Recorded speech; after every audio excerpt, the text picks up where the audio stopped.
Baik teman-teman, pada video sebelumnya kita telah membahas berbagai bentuk kerusakan lingkungan. Sekarang kita lanjutkan dengan pertanyaan penting, apakah dampak dari kerusakan lingkungan tersebut dan apa yang bisa kita lakukan untuk mencegahnya. Selamat menyaksikan. Sebelum kita mulai, coba hentikan aktivitas kalian sejenak. Tarik nafas, lalu hembuskan perlahan.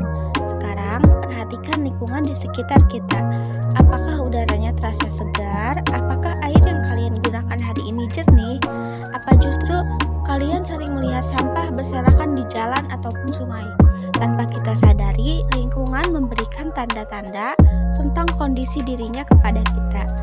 Pada part 2 ini, kita tidak hanya akan membahas materi, tapi juga mengajak kalian berpikir dan merefleksikan hubungan kita dengan lingkungan. Karena sejatinya kerusakan lingkungan itu bukan hanya masalah alam, tapi juga mencerminkan perilaku manusia. Sekarang, mari kita bayangkan sebuah ekosistem yang seimbang. Ada tumbuhan sebagai produsen, ada hewan sebagai konsumen, dan ada mikroorganisme sebagai pengurai. Semua saling bekerja satu sama lain tanpa saling mengganggu. Namun, apa yang terjadi jika salah satu komponen ekosistem tersebut rusak? Misalnya, hutan ditebangi secara besar-besaran. Coba kita pikirkan, kemana hewan-hewan tersebut akan pergi? Mereka kehilangan tempat tinggal, kehilangan sumber makanan, dan akhirnya banyak yang mati atau berpindah ke permukiman manusia.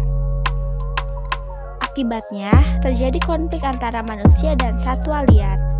Kerusakan lingkungan ini juga berdampak pada rantai makanan. Jika satu organisme berkurang, organisme lain juga akan ikut terdampak. Inilah yang disebut sebagai ketidakseimbangan ekosistem. Sebagai makhluk hidup, manusia juga merupakan bagian dari ekosistem tersebut. Artinya, ekosistem rusak, manusia pun akan terkena dampaknya. Sekarang, mari kita kaitkan dengan kehidupan sehari-hari. Pernahkah kalian bertanya, kenapa sih banjir sekarang tuh makin sering terjadi?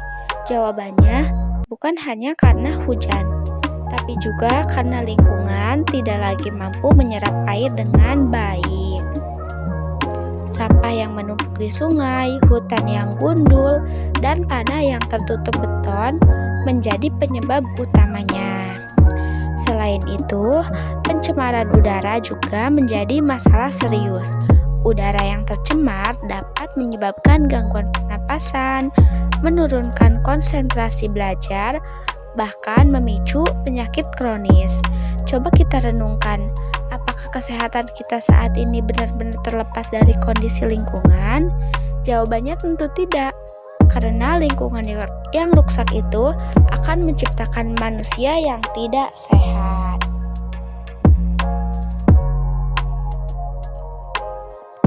Setelah mengetahui dampaknya, muncul satu pertanyaan penting. Apakah kita hanya bisa diam dan menyalahkan keadaan? Tentu tidak. Setiap individu memiliki peran sekecil apapun itu. Mulai dari diri sendiri, coba kita tanyakan, sudahkah aku membuang sampah pada tempatnya hari ini? Sudahkah aku menghemat air dan listrik? Nah, tindakan kecil ini jika dilakukan secara bersama-sama akan menghasilkan perubahan besar. Selain itu, kita juga bisa berperan sebagai agen perubahan dengan mengajak orang lain untuk lebih peduli terhadap lingkungan. Karena menjaga lingkungan itu bukan tugas satu orang, melainkan tanggung jawab kita bersama.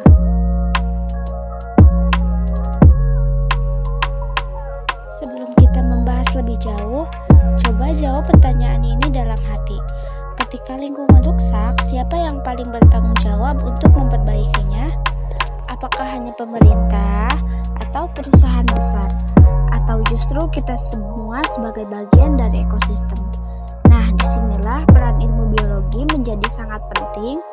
Biologi tidak hanya mempelajari makhluk hidup, tetapi juga membantu manusia memahami bagaimana alam bekerja dan bagaimana cara menjaganya. Ilmu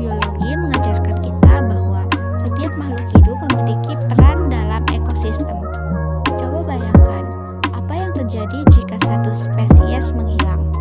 Sebagai contoh, jika populasi serangga penyerbuk menurun, bagaimana nasib tumbuhan berbunga? Tanpa penyerbukan, tumbuhan tidak dapat berkembang biak dengan baik. Jika tumbuhan berkurang, maka hewan herbivora kekurangan makanan dan akhirnya manusia pun ikut terdampak. Melalui biologi, kita memahami konsep keterkaitan ini sehingga tidak memandang kerusakan lingkungan sebagai masalah yang berdiri sendiri. Sekarang mari kita bahas konservasi. Konservasi adalah upaya untuk melindungi dan melestarikan makhluk hidup beserta habitatnya. Ilmu biologi membantu kita menentukan spesies mana yang terancam punah dan mengapa mereka terancam dan bagaimana cara melindunginya. Coba pikirkan, mengapa beberapa hewan tidak bisa hidup di sembarangan tempat? Karena setiap organisme memiliki kebutuhan lingkungan tertentu. Biologi membantu manusia menyusun strategi konservasi yang sesuai dengan kebutuhan organisme tersebut. Tahukah kalian bahwa makhluk hidup dapat membantu membersihkan lingkungan yang tercemar? Inilah yang disebut bioremediasi. Nah, melalui ilmu biologi, kita memanfaatkan bakteri, tumbuhan, atau mikroorganisme lain untuk mengurangi zat pencemar di lingkungan. Sebagai contoh, tumbuhan tertentu mampu menyerap logam berat dari tanah tanpa biologi. Metode ini tidak akan pernah dikembangkan. Biologi juga membuktikan bahwa alam sebenarnya memiliki kemampuan untuk memulihkan diri, asalkan manusia tidak merusaknya lebih jauh. Jadi, ilmu biologi itu membantu kita memahami bagaimana alam bekerja dan bagaimana cara menjaganya. Melalui biologi inilah kita mempelajari hubungan antara makhluk hidup dan lingkungannya. Biologi juga berperan dalam pengembangan solusi lingkungan seperti bioremediasi dan konservasi yang tadi saya jelaskan. Dengan memahami biologi, kita tidak hanya tahu bahwa lingkungan rusak, tetapi juga tahu apa yang harus dilakukan untuk memperbaikinya. Jadi, kesimpulannya, kerusakan lingkungan merupakan masalah serius yang berdampak langsung pada keseimbangan ekosistem dan kehidupan manusia. Berbagai aktivitas manusia yang tidak ramah lingkungan telah menyebabkan menurunnya kualitas udara, air, tanah, serta berkurangnya keanekaragaman hayati. Melalui ilmu biologi, kita dapat memahami bahwa seluruh makhluk hidup saling berhubungan dan satu ekosistem. Biologi tidak hanya membantu menjelaskan dampak kerusakan lingkungan, tetapi juga menawarkan solusi melalui konservasi, bioremediasi, dan pengelolaan lingkungan yang berkelanjutan. Oleh karena itu, menjaga lingkungan bukan hanya tanggung jawab pihak tertentu, melainkan kewajiban bersama dengan pengetahuan, kesadaran, dan tindakan nyata. Kita dapat berperan aktif dalam pelestarian lingkungan demi keberlangsungan hidup generasi sekarang dan yang akan mendatang. Sebagai penutup pembelajaran ini, mari kita berhenti sejenak dan benar-benar merenungkan apa yang telah kita pelajari bersama. Lingkungan bukan hanya latar belakang kehidupan kita, tetapi merupakan bagian yang tidak terpisahkan dari diri kita. Setiap hari, kita bergantung pada lingkungan tanpa selalu menyadarinya. Kita menghirup udara dari alam, menggunakan air dari lingkungan, dan memanfaatkan sumber daya alam untuk memenuhi kebutuhan hidup. Namun, pernahkah kita bertanya pada diri sendiri, apa yang sudah kita berikan kepada lingkungan? Melalui materi ini, kita telah memahami bahwa kerusakan lingkungan bukan peristiwa yang terjadi secara tiba-tiba. Kerusakan tersebut merupakan hasil dari berbagai aktivitas manusia yang kurang memperhatikan keseimbangan alam. Kita juga telah belajar bahwa kerusakan lingkungan tidak hanya berdampak pada tumbuhan dan hewan, tetapi juga berdampak langsung pada manusia. Banjir, pencemaran udara, krisis air bersih, hingga berbagai masalah kesehatan adalah contoh nyata yang sering kita jumpai dalam kehidupan sehari-hari. Ilmu biologi membantu kita memahami satu hal penting, bahwa semua makhluk hidup saling terhubung dalam satu sistem yang disebut ekosistem.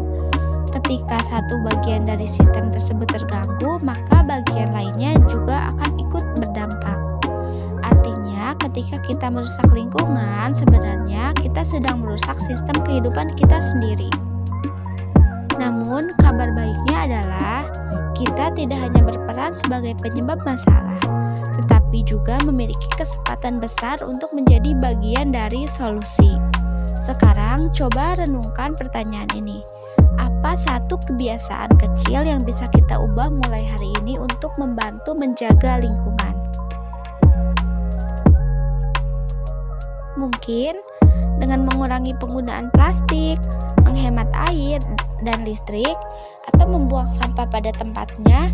Tindakan-tindakan ini mungkin terlihat sederhana, tetapi juga dilakukan secara konsisten dan bersama-sama akan memberikan dampak yang besar. Ilmu biologi ini mengajarkan kita untuk tidak hanya memahami alam secara teori, tetapi juga menghargai kehidupan dalam segala bentuknya.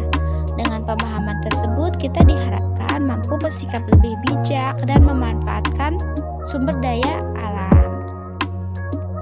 Sebagai generasi penerus, kita memiliki tanggung jawab moral untuk menjaga bumi agar tetap layak dihuni oleh generasi yang akan mendatang. Apa yang kita lakukan hari ini akan menentukan kondisi lingkungan di masa depan.